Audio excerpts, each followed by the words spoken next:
Hola y bienvenidos al podcast de la Iglesia Bautista Central Hispana en Wharton, Nueva Jersey. Somos una iglesia dedicada a predicar el Evangelio del Señor Jesucristo y a edificar a cada oyente con mensajes llenos de esperanza y verdad bíblica.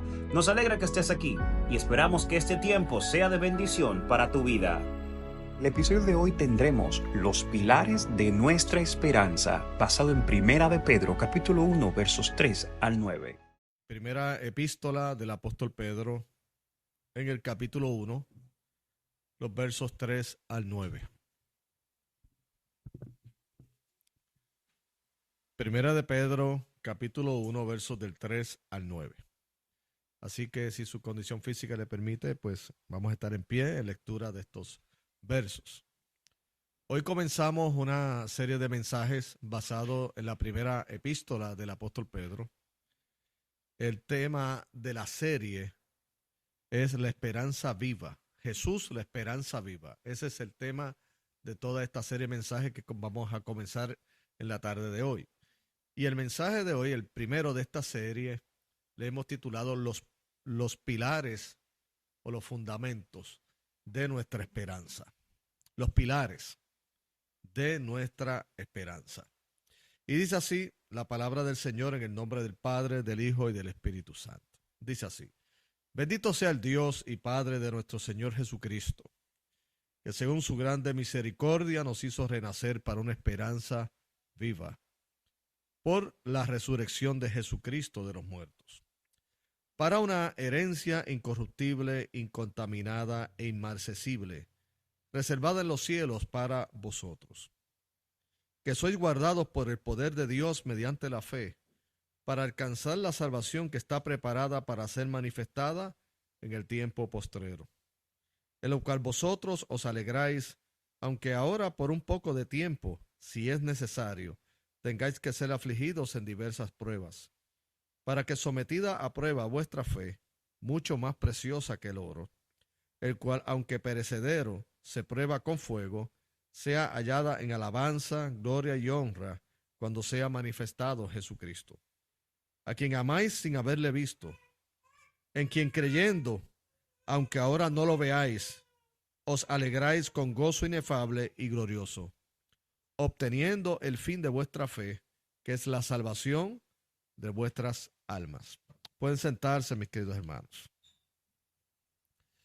La pregunta con la cual vamos a iniciar este mensaje en esta tarde es la siguiente: si enfrentar pruebas o estar enfrentando pruebas significa que Dios se ha alejado de nosotros. ¿Okay? Repito, la pregunta que da inicio a esta exposición es si el estar enfrentando pruebas significa que Dios está alejado de nosotros. Entonces, la contestación a esa pregunta tiene dos posibles soluciones. La primera es que en algunos casos pudiera ser que no es que Dios esté separado de nosotros, sino que puede ser que su pueblo se haya separado de él. En eso tenemos la historia, ¿verdad?, del pueblo de Israel en el Antiguo Testamento, donde cuando el pueblo se alejaba de Dios, entonces podían venir ciertas pruebas y ciertas dificultades, porque se cumple el principio por el cual Jesucristo mismo dijo en el Evangelio según San Juan capítulo 15, separados de Él, nada podemos hacer. Así que la separación de Dios, por ende, trae como resultado que puedan venir situaciones que sin Él no podríamos soportar y podríamos enfrentar. La segunda, que es la que nos concierne en cuanto a la exposición de esta tarde y las demás exposiciones basadas en 1 Pedro, es que no necesariamente cuando tenemos pruebas es que Dios está alejado de nosotros o que nosotros estemos necesariamente alejados de Dios. Es que los hijos de Dios también pueden pasar por pruebas. En el Antiguo Testamento hay un libro que se presenta esta tesis y es el libro de Job. Job lo describen desde los primeros capítulos como un hombre piadoso, un hombre buen padre de familia, un hombre próspero económicamente, un hombre que tenía en consideración a Dios en todos sus caminos, pero de momento surgieron unas pruebas muy difíciles para su vida. Claro, él ignoraba que estas pruebas pues tuvieron un origen que más allá de lo humano, tenía que ver más bien en el plano espiritual. Y que luego, a medida que va avanzando uno en la lectura del libro, pues va comprendiendo lo que posiblemente en el momento en que él lo vivía no lo comprendía, pero sin embargo, dentro de todas estas situaciones, él hizo una afirmación muy linda y es, yo sé que mi Redentor que vive. Así que nos vamos con la segunda, de que no necesariamente, en este caso, las pruebas pueden venir como resultado de que o Dios mismo haya dicho, no, le he dado la espalda al pueblo, o que en este caso haya sido el pueblo que le haya dado la espalda a Dios. En el contexto de la epístola del apóstol Pedro, en el capítulo 1, verso 1, nos dice a quién va dirigida esta epístola, y él dice, y leo en su salutación lo siguiente: Pedro, apóstol de Jesucristo, a los expatriados de la dispersión en Ponto, Galacia, Capadocia, Asia y Bitinia, elegidos según la presencia de Dios Padre en santificación del Espíritu, para obedecer y ser rociados con la sangre de Jesucristo, gracia y paz sean multiplicadas. O sea, esto va dirigido a los expatriados, esto va dirigido a una comunidad de creyentes que, basada en el contexto, estaban pasando por muchas dificultades. Estaban pasando también por cosas de bendición, ¿entiendes? Por experiencias muy buenas. Pero en lo general, el haber abrazado la fe cristiana en ese contexto era motivo de cargar la cruz de Cristo. Jesucristo dijo que el que quería seguirle, el que quiera estar en pos de él, tiene que tomar la cruz y seguirle. Y esa cruz para ese tiempo literalmente pudo haber sido una cruz que lo llevara a la muerte, o la cruz del peso de la oposición del sistema y de las personas que estaban en ese entonces. Ante esa situación, no es que estos creyentes merecían vivir de esa forma. Es que su fe y lo que ellos representaban le traía consigo la hostilidad de aquellos que estaban alrededor.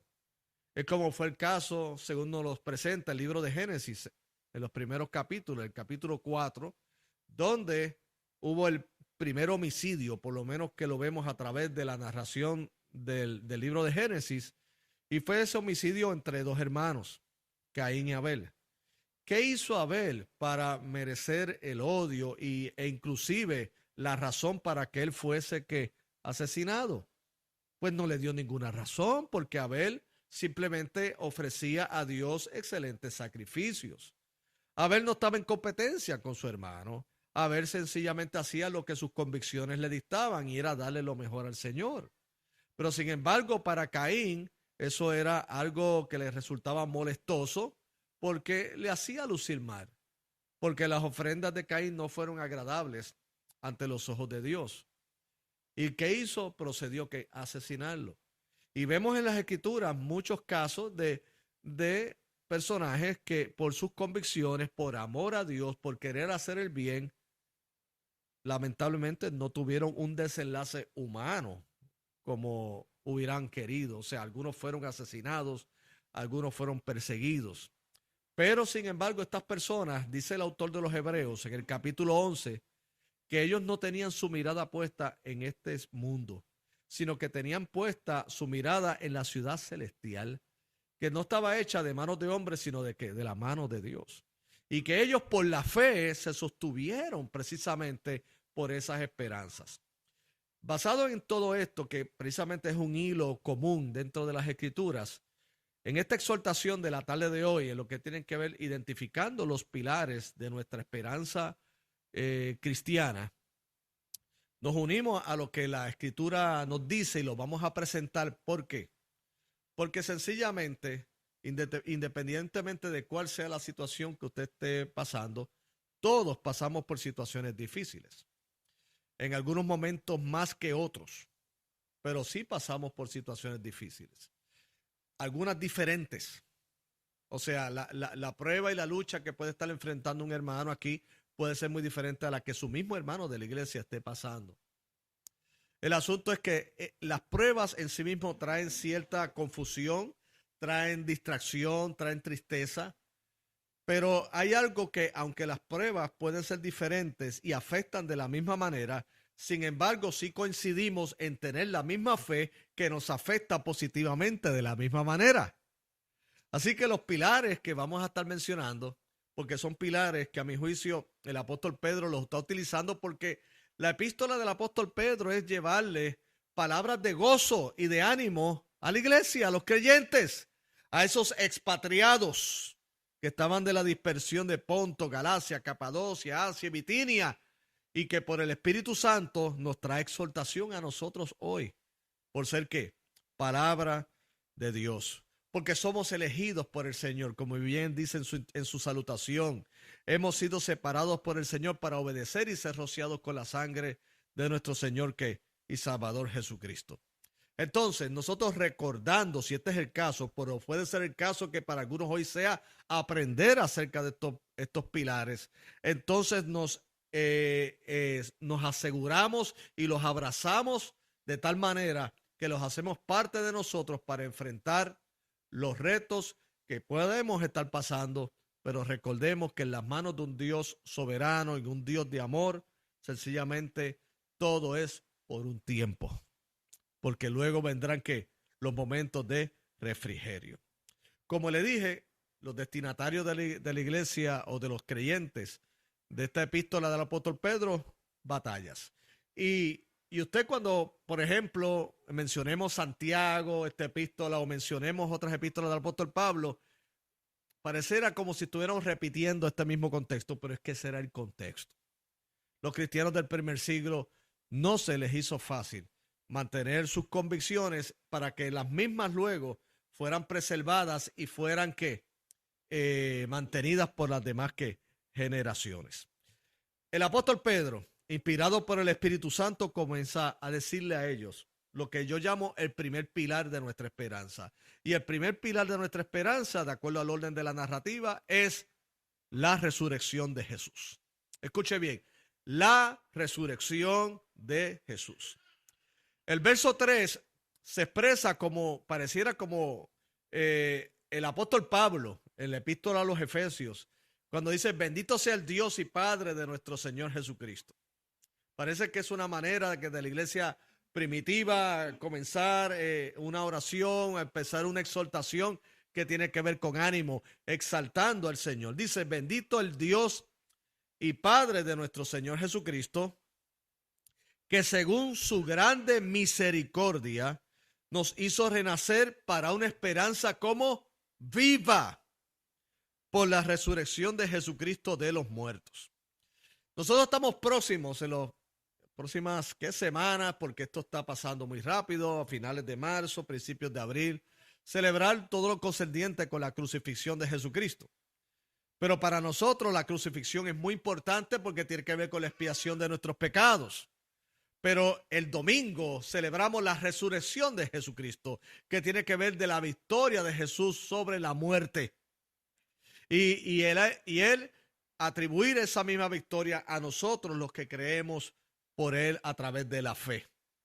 Entonces, la victoria de Jesucristo sobre la muerte no solamente tiene que ver con la esperanza que podemos tener al final de los tiempos, que si fuese nuestro caso que tengamos que pasar por el umbral de la muerte, sin embargo, tenemos la esperanza de que tanto nuestros seres queridos que han muerto en el Señor como nosotros seremos levantados.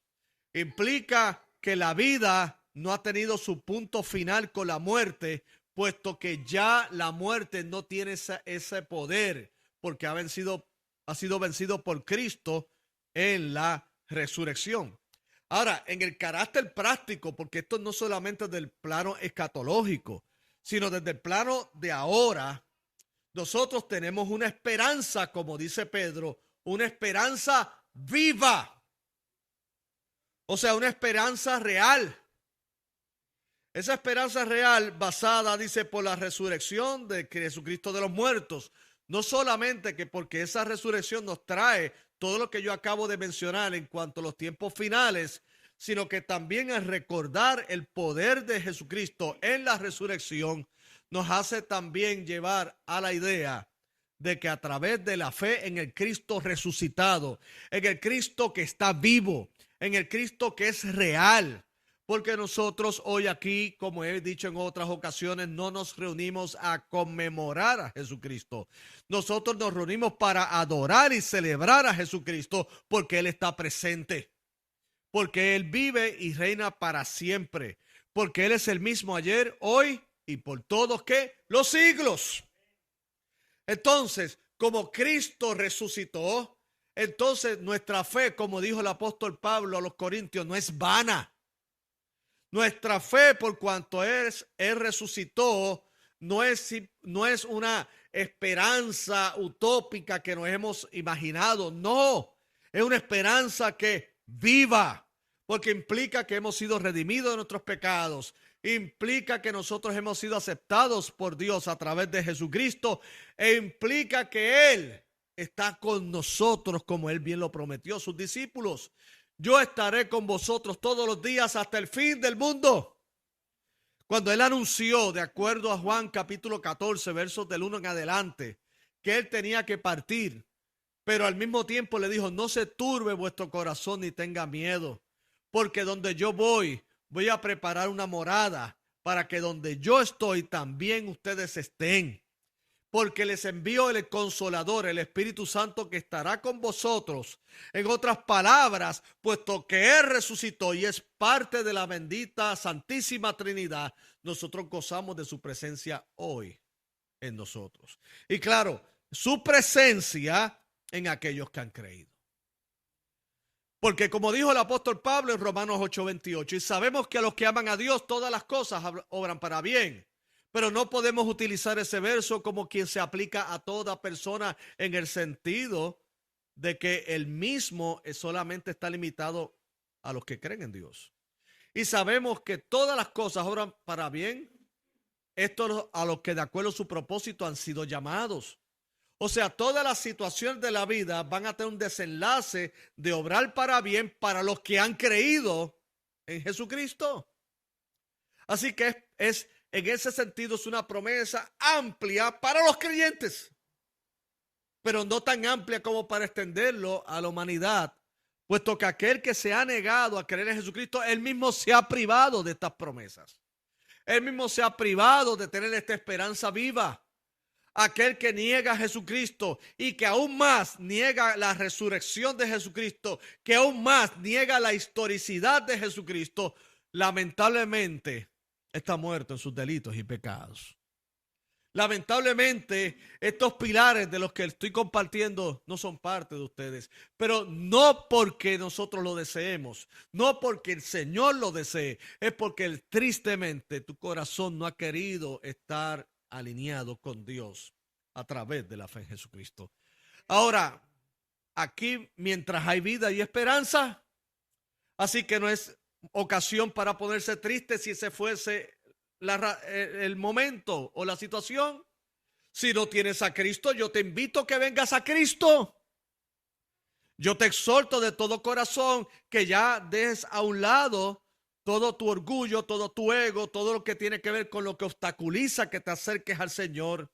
No te fíes en tu propia prudencia, fíate en el Señor y entonces di al Señor, Señor, perdona mis pecados. Creo que Jesucristo es el Señor y Salvador de mi vida. Creo en la resurrección. Creo que Jesucristo ascendió a los cielos y que viene por segunda vez. Quiero que sí, Señor, sé el Rey y Señor de mi vida. Y dice la Escritura que todo lo que el Padre me da a mí, vendrá a mí, y el que a mí viene, no le echo fuera. Así que por lo tanto, ¿por qué hoy desperdiciar diciendo no a esta hermosa invitación? Pero tú dirás, es que ya yo creo. Pero sin embargo no asistes a la iglesia con regularidad, no eres parte de una comunidad de fe, no lees la Biblia con regularidad. Pues déjame decirte que sí tienes algo intelectual acerca de Jesucristo, pero no es la relación con Dios que Dios espera de ti. Porque la salvación no es simplemente creer y a sentir en tu mente que Jesucristo, culturalmente hablando, es bueno y que me hace bien. Es reconocer que somos pecadores y que nos arrepentimos y que Él y solo Él es mi Salvador. y que en base a esa confesión interna de que Jesucristo es el Señor, entonces me conduzco para echar mano de los medios que Dios ha establecido para yo crecer en esa relación con Él. Entiéndase que entonces la congregación, entiéndase la lectura de la palabra, entiéndase la oración, y el Dios que comenzó la buena obra la perfeccionará hasta el día de Cristo. Sí, porque algunos hoy día han querido vivir una vida cristiana sin iglesia. Eso es como querer vivir una vida matrimonial sin esposa y sin esposo. ¿Qué es eso? Eso es un disparate. O sea, o querer vivir una vida de padre sin estar con los hijos. Dios ha establecido la iglesia como el lugar que alberga la comunidad de fe de los diferentes sectores.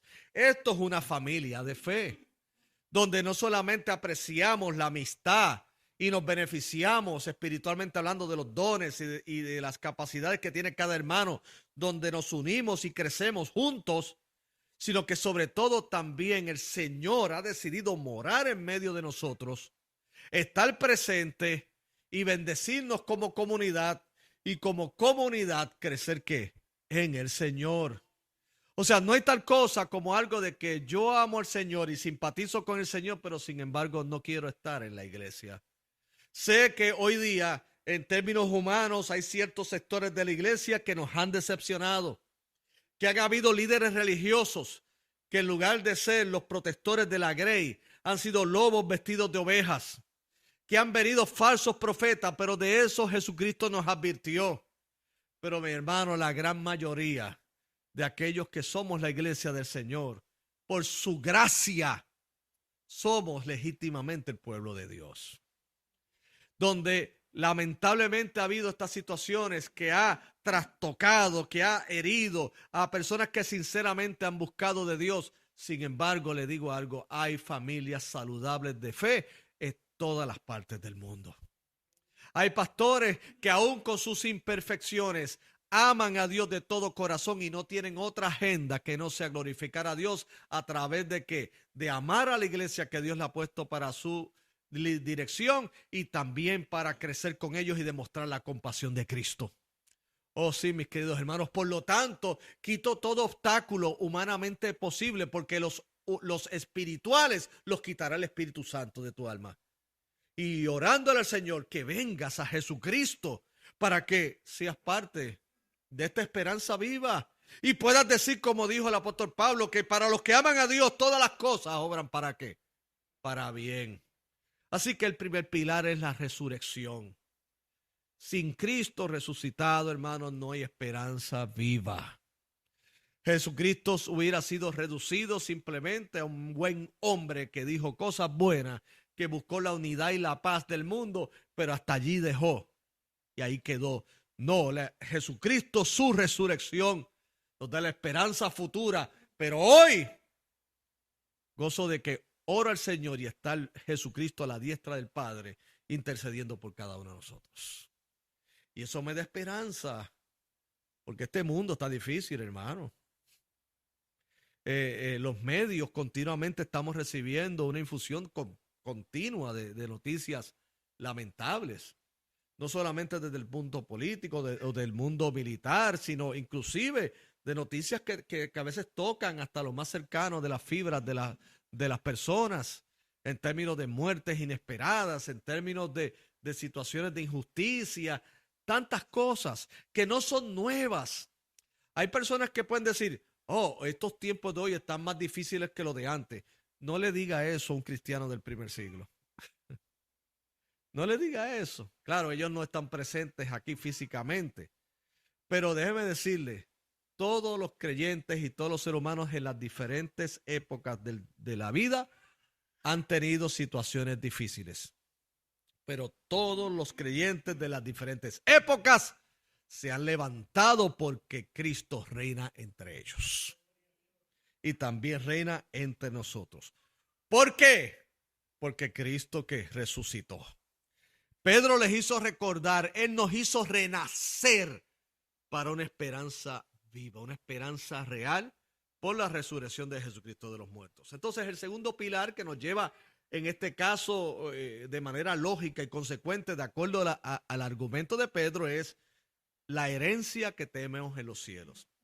Si el primer pilar que nos sostiene en esta vida hoy para seguir hacia adelante, pese a las oposiciones y a las pruebas, la segunda es que usted y yo tenemos una herencia. Una herencia. Wow. Recuerdo como hoy estaba este joven recién casado. Y obviamente como joven recién casado estaba iniciándose también en la vida laboral y entró a lo fascinante de la vida matrimonial y familiar, que es trabajar para sostener su vida y su familia. Oh, ¿verdad? Qué interesante cuando estamos en el noviazgo con las manitos cruzadas y vamos al cine y todo en nuevecito y la cosa, eso está bien. Ahí es que se va dando el inicio de esto, pero entonces luego llegamos al matrimonio, sigue ese amor, esa pasión. Ah, pero hay biles que pagar, hay que compras que hacer y qué decir de los huevos que están caros. Entonces, todas estas cosas. Ahora sí. Entonces todo ese romanticismo, si no lo cuidamos, se pierde. Se pierde cuando vamos al supermercado. Se pierde cuando vamos a una tienda. Se pierde ahí ese romanticismo. Entonces nos preguntamos, ¿y por qué como que la relación de nosotros no era como antes? Bueno, porque antes nos veíamos, nos da un besito, vamos al cine, tú para tu casa y yo por la mía. Yo no tenía que soportar tu aliento por la mañana. Yo veía la parte más linda de ti, peinada, maquillada, y a ti muy galántico. Ahora no veía que tenías esa barriga como la tienes. O sea, entonces ya uno comienza a ver realidades que solamente el amor puede soportar, y el amor todo lo puede, dijo Pablo. Y claro que es así. Pero ¿qué sucede, mis queridos hermanos? Hablando de esta pareja, recuerdo a este joven cristiano, se acerca a este servidor y dice, wow, pastor, yo quiero que ore. Yo digo, ya, pero si hace 2 meses que te casaste. Me dice, no, es cómo hago la transición, porque la verdad es que no es lo mismo con guitarra que con, ¿verdad? Como dicen por ahí. Wow, y me dice, y yo quiero que ore, pastor, porque ya estoy comenzando a tener mis primeras diferencias. Y comenzó a decirme también de lo que tiene que ver con que el aspecto económico se estaba poniendo un poquito más estrecho. O sea, que estaba pasándola un poquito que difícil. Pero oramos, le aconsejamos y el muchacho tomó ánimo. Hasta que un día resulta que él llega con su rostro resplandeciente. Parecía como si hubiera estado en la transfiguración con Jesús. Y se le notaba que durante el servicio, mientras yo predicaba el rostro de él, yo dije, o yo estoy dando mi mejor sermón hoy, o la verdad es que algo pasó en él. Cuando termina el sermón, él viene y me dice, pastor, quiero decirle algo. Dice, hice una buena aportación a la iglesia. Y yo le dije, ajá, ¿qué te refieres? Económica.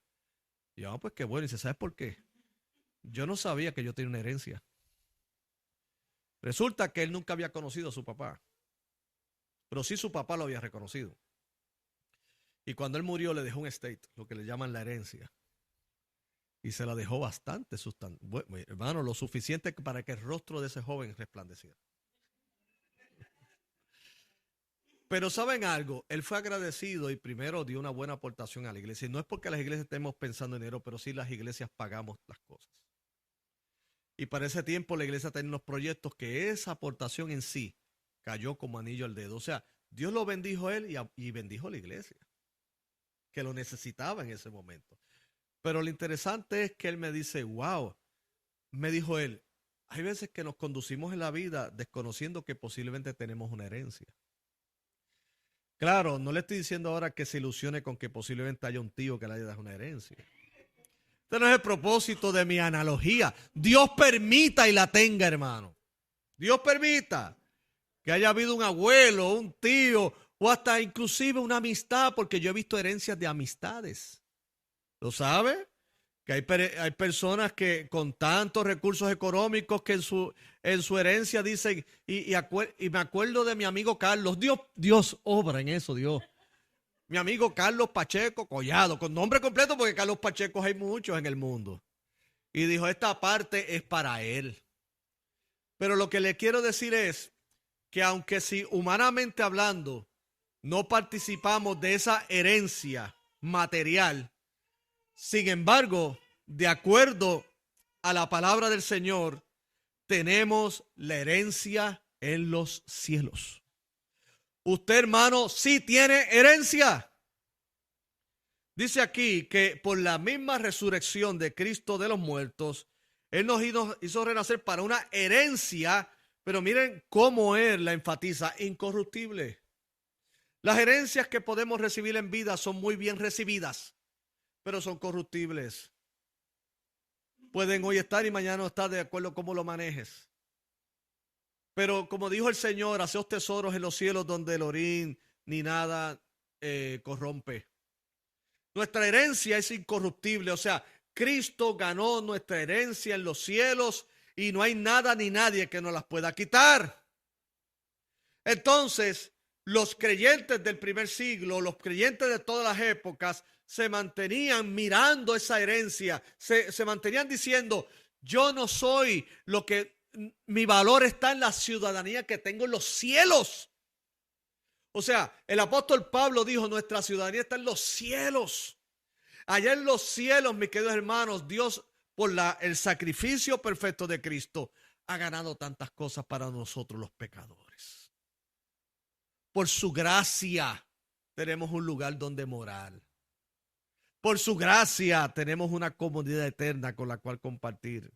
Por su gracia vamos a tener comunión con Dios sin el impedimento de un cuerpo corrupto, porque por la resurrección de los muertos también seremos resucitados en un nuevo cuerpo y estaremos morando con el Señor eternamente y para siempre.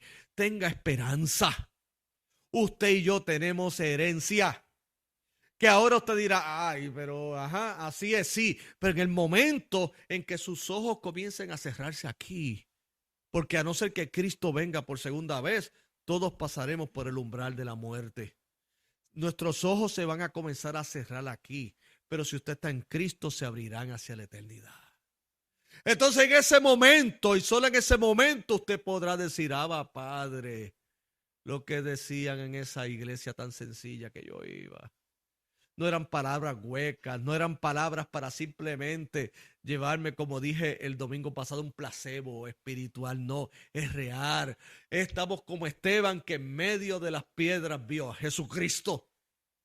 Y en ese momento en cual nos despedimos de este mundo terrenal, se abre la gloria del Señor y decimos, Abba, Padre. Entonces usted tiene acceso a esa herencia que incorruptible, reservada en los cielos, que para vosotros. Le pregunto si eso para hoy no es un motivo de gran esperanza. Porque le voy a decir algo, no sé si es mi percepción, porque estamos muy ocupados, pero los días están pasando muy rápido. Ya estamos en febrero, mi hermano. Yo no quiero que se acerque mi cumpleaños ya. Ya yo no estoy en tiempo de celebración de cumpleaños.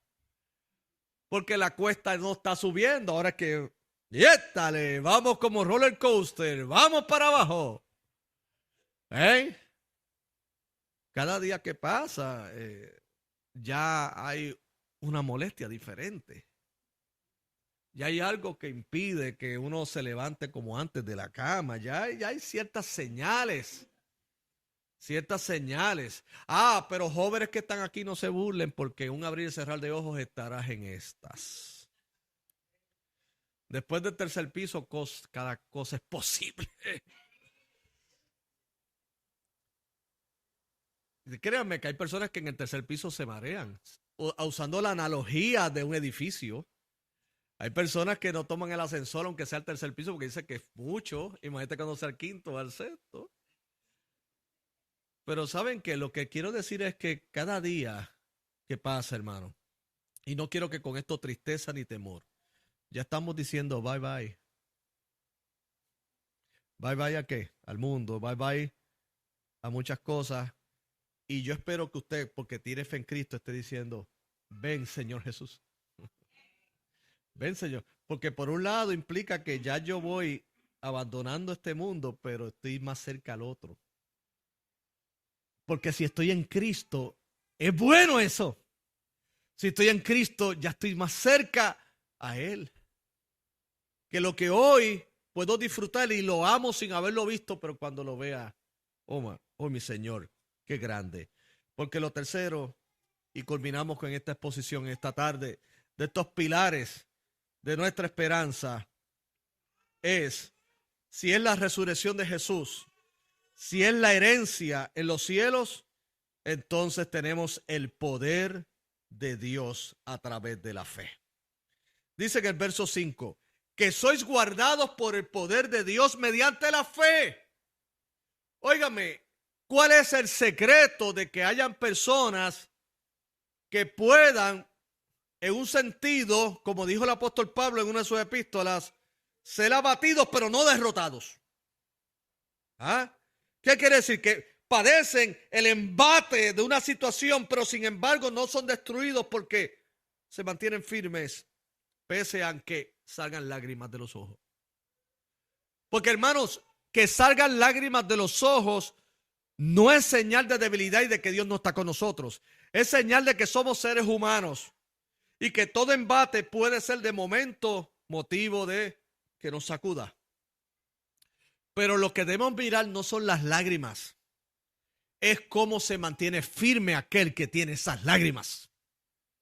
Porque como dijo en el libro del profeta Isaías, con lágrimas sembrarán, pero con regocijo recogerán.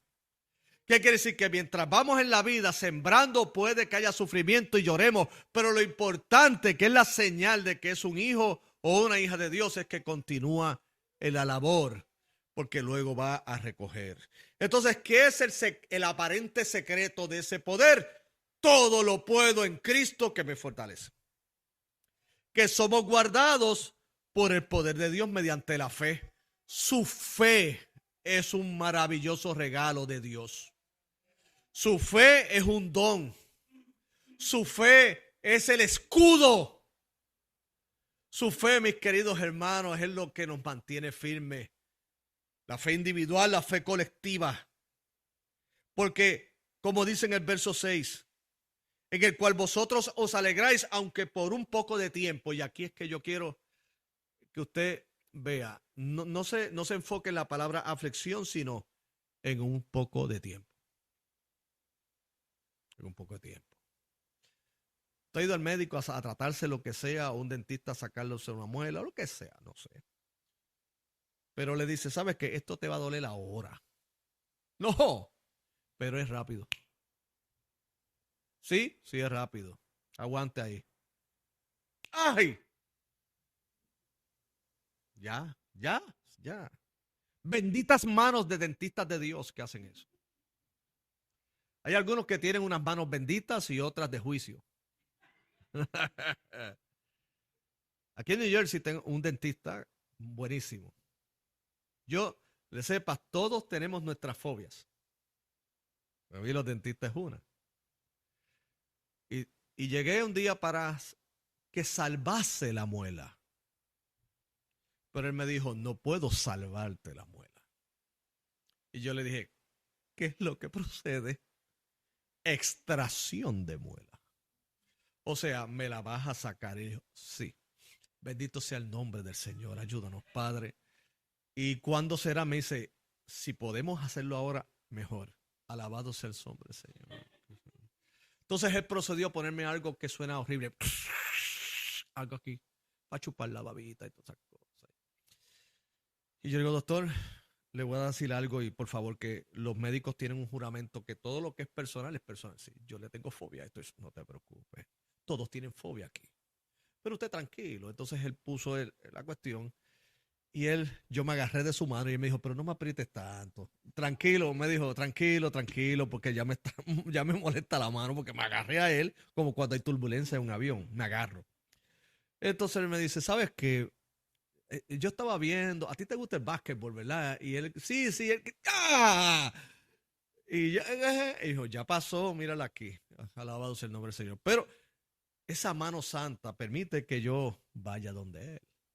Pero hay otros que no. Tuve una experiencia en Puerto Rico que no fue tan agradable.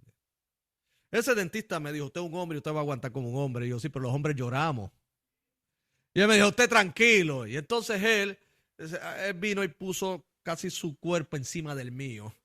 Y agarró y no me puso suficiente anestesia. Y él empezó y yo sentía el músculo del brazo y yo sentía todo clac, clac. Y yo dije, aquí se fue la quijada, aquí se fue el mundo. Yo sentí que el alma estaba desprendiéndose del cuerpo. Yo vi una luz al final de un túnel.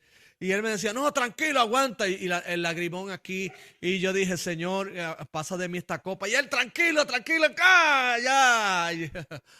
¿Estás bien? Créanme que me mareé. Y él me dijo, esto es normal. Y yo, ajá, es bien normal. Yo estaba con la gasa, después yo, muy normal. Yo no vuelvo aquí. Yo no vuelvo aquí.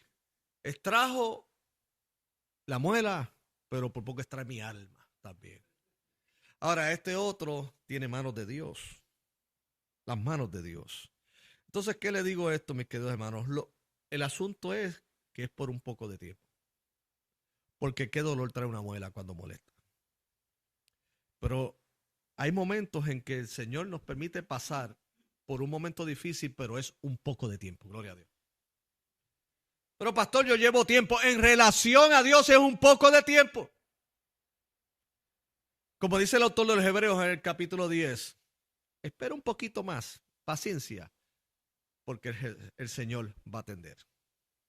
Y dice, aunque por un poco de tiempo, si es necesario, tengáis que ser afligidos en diversas pruebas, para que sometida a prueba vuestra fe, mucho más preciosa que el oro, el aunque perecedero se prueba con fuego, sea hallada en alabanza, gloria y honra, cuando sea manifestado Jesucristo. Y aquí culmino, dice, a quien amáis sin haberle visto, en quien creyendo, aunque ahora no lo veas, os alegráis con gozo inefable y glorioso, obteniendo el fin de vuestra fe, que es la salvación de vuestras almas. Para terminar entonces, este primer mensaje basado en la primera epístola del apóstol Pedro. Los pilares de nuestra esperanza, la resurrección de Jesús. Como consecuencia lógica, la herencia que tenemos en los cielos. Y el poder de Dios mediante la fe que nos permite enfrentar todas las cosas. Sin fe es imposible agradar a Dios.